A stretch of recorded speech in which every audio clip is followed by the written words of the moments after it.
não nos levará a nada procurar culpados nesse processo. O que importa agora é o enfrentamento da questão. Então, nós temos feito um trabalho com as chefias da Polícia Civil e Militar, do Bombeiro, e temos tido um auxílio fundamental de todas as entidades representativas das categorias e das carreiras, que eu estou vendo que estão muitos representantes aqui, nos auxiliando nesse processo, sendo compreensivos e solidários. E já em curto tempo temos conseguido avançar. Essa semana, as reposições possíveis de curtíssimo prazo da Polícia Civil estão em curso. Na Polícia Militar, mesmo nos próximos dias, já faremos um anúncio do processo de inclusão, no Bombeiro também.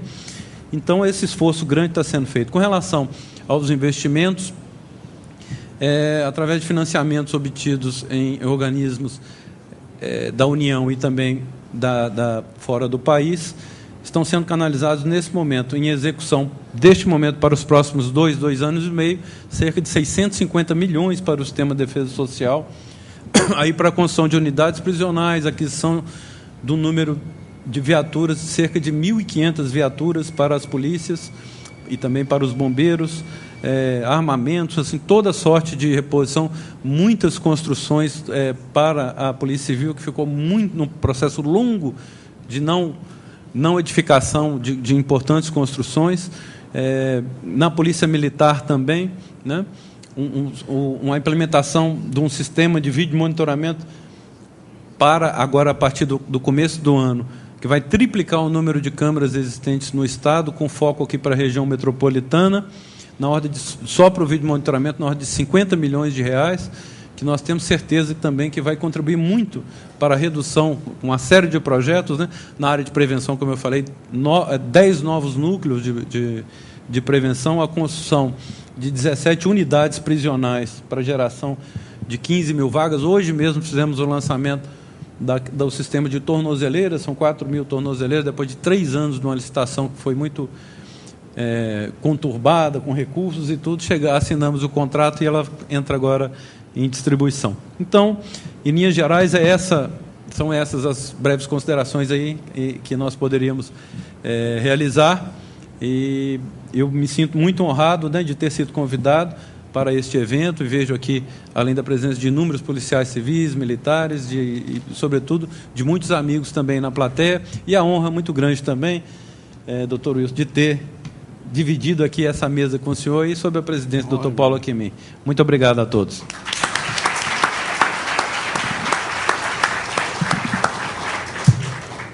Eu estava agradecendo ao doutor Rômulo Ferraz, secretário de Defesa Social, pela sua esclarecedora palestra, e vamos passar a palavra para o doutor Wilson Damásio, secretário de Defesa Social de Pernambuco.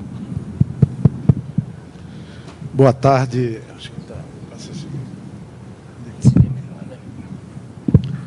Boa tarde a todos e a todas. Quero saudar aqui o meu colega de colégio secretário, doutor Rômulo, saudar também o doutor Paulo, muito conhecido pelo seu trabalho nas ouvidorias, saudar aqui, agradecer ao doutor Lincoln pelo convite, dizer que para mim é uma satisfação muito grande, uma honra estar aqui com vocês, trazendo a experiência pernambucana em termos de segurança pública. Bom, senhores, sabendo do adiantado da hora, e eu não sei se foi bom, se foi ruim falar por último, talvez seja bom porque eu possa levar isso aqui até 9 horas da noite, né? Mas talvez seja ruim porque, de repente, não tem mais ninguém no auditório aqui e eu vou ter que parar. Mas eu vou procurar ser o mais breve possível. Realmente o tempo de 30 minutos é muito curto para a gente sintetizar uma ação de governo, uma das principais ações do governo do Estado de Pernambuco, que é o Pacto pela Vida.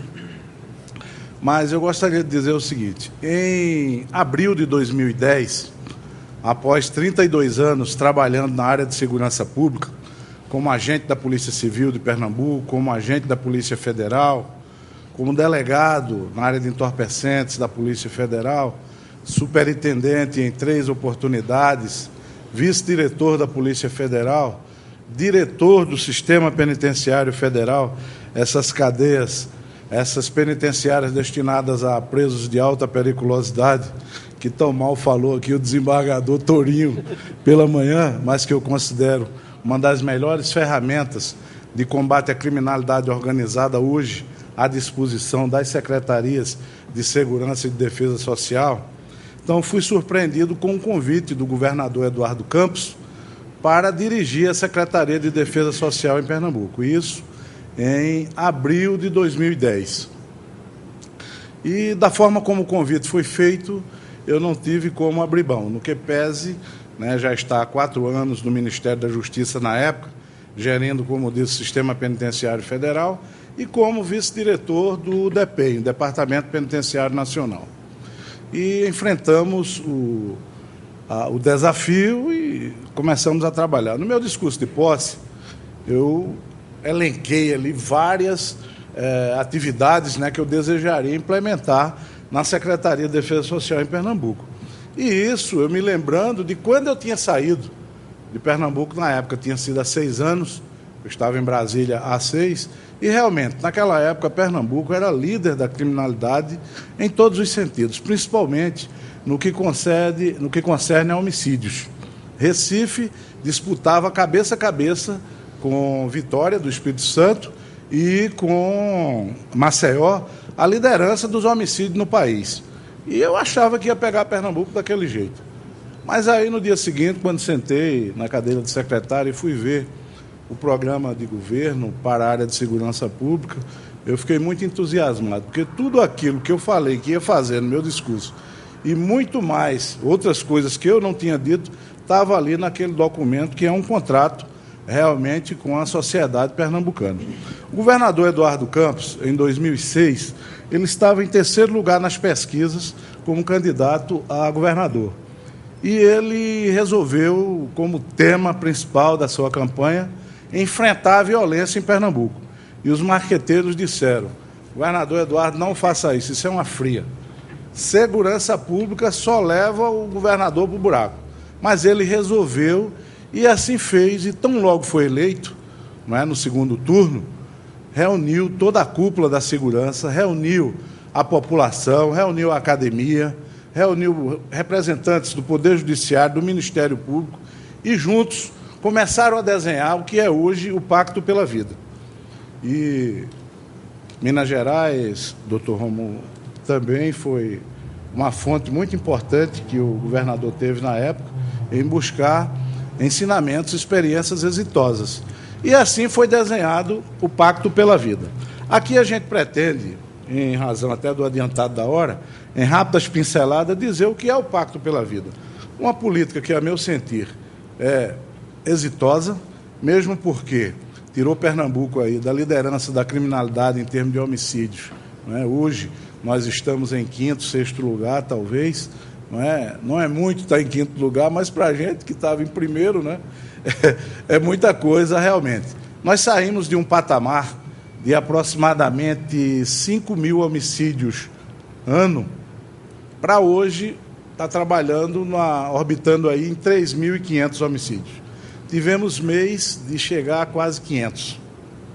Hoje a gente já comemora alguns meses com 200, 220 homicídios. Para nós é uma grande vitória. No que pese, algumas cidades, como é o Cabo de Santo Agostinho, ali perto do Porto de Suape, uma área que está crescendo muito, e vem muita gente de fora, ainda temos um nível de criminalidade, de homicídio na ordem de 80 por 100 mil habitantes. É muito. Temos também outras áreas integradas que estão com 15. E no sertão pernambucano, que no passado, né, se matava um hoje, deixava outro amarrado para matar amanhã. Naquela área ali do polígono da maconha, que a coisa se reverteu de uma maneira que a gente fica muito feliz em ver esse avanço que nós tivemos. Aqui nós faremos um breve diagnóstico, não é, sobre o que era Pernambuco em 2006. Falaremos um pouco sobre o Plano Estadual de Segurança Pública. Está aqui, desculpe. Um pouco sobre o Plano Estadual de Segurança Pública, os diferenciais do Pacto pela Vida, as linhas de atuação, o novo modelo de gestão, as principais ações realizadas e os principais resultados.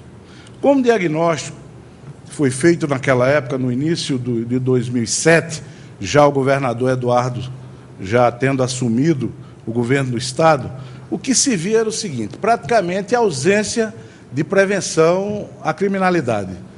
Um ou outro projeto de uma ONG, mas do Estado praticamente nada. Baixas taxas de prisão em flagrante. As polícias não prendiam como deviam prender, e aqui eu não vou falar mal da polícia não, viu, gente?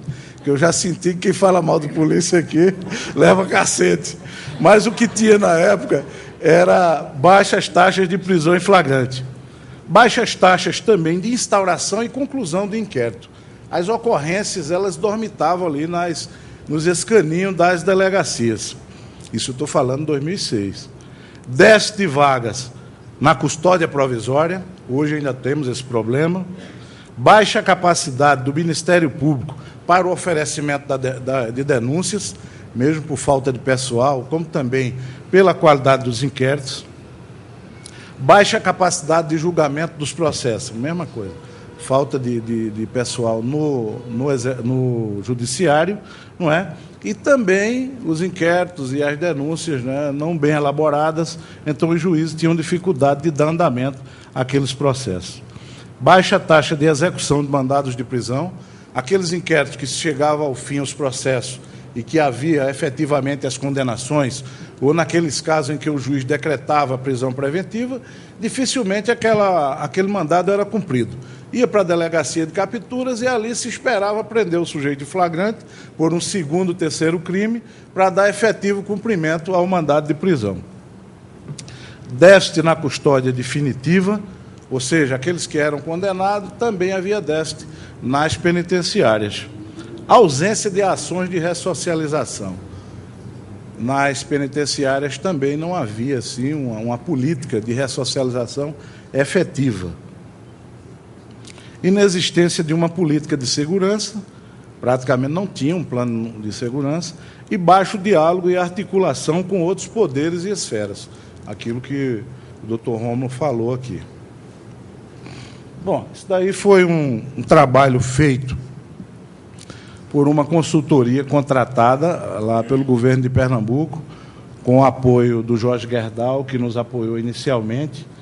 O que a gente vê aqui rapidamente é durante todo o ciclo, né, desde a prática do crime, uma média de 82.500 crimes praticados, isso foi o que a gente viu em 2006, trabalho da PM, trabalho da Polícia Civil, a Secretaria de Ressocialização, o Ministério Público, o Poder Judiciário e, no final, 1.200 condenados e 1.400 condenados mais em liberdade. De 82.500 crimes, o que se via era isso, menos de 3.000 efetivamente responsabilizados, né, pelo crime praticado, o que gerava impunidade no Estado e daí aquele grande nível, aquela curva ascendente de criminalidade que a gente enfrentava.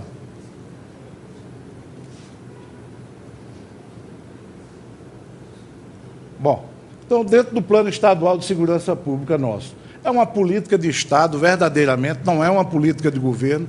Qualquer um que assumiu o governo do Estado, obrigatoriamente vai ter que dar continuidade, porque o plano está bem desenhado. É o primeiro Plano Estadual de Segurança Pública, verdadeiramente.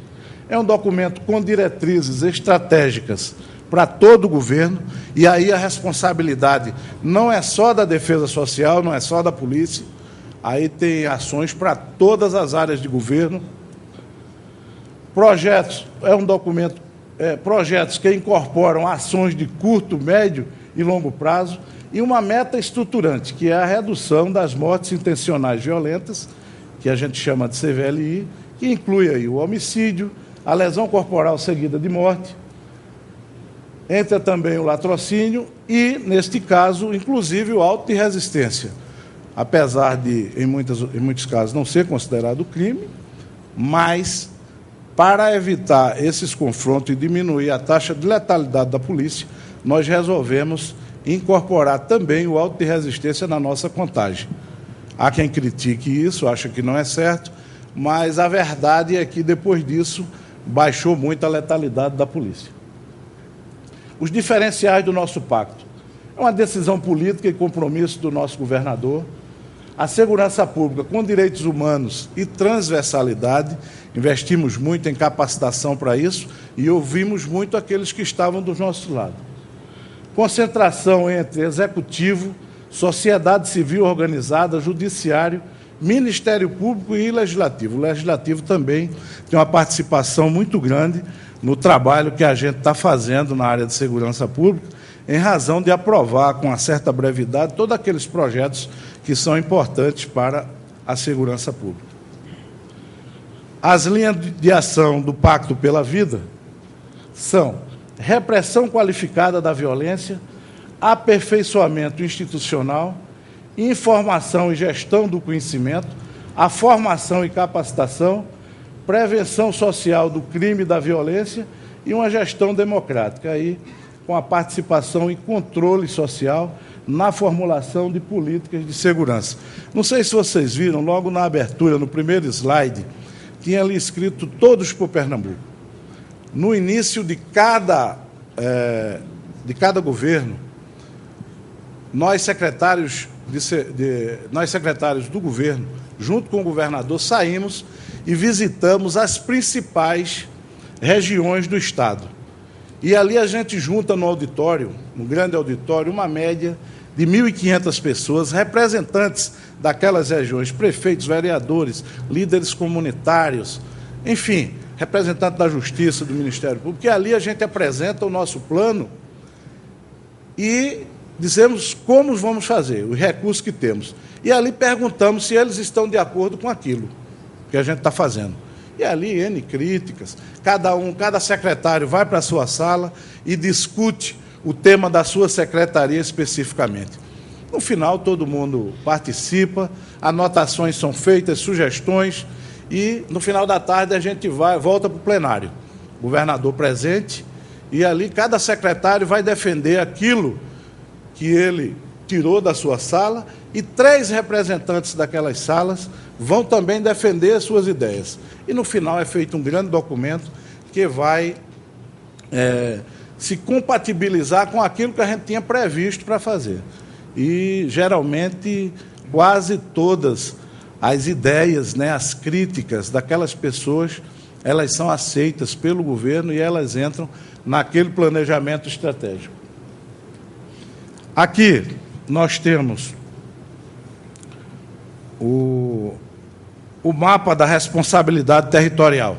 Inclusive, mexemos recentemente nesse mapa. Nós tínhamos 8 territórios e 26 áreas integradas. As áreas integradas é um conjunto de cidades, no caso da capital, ela tem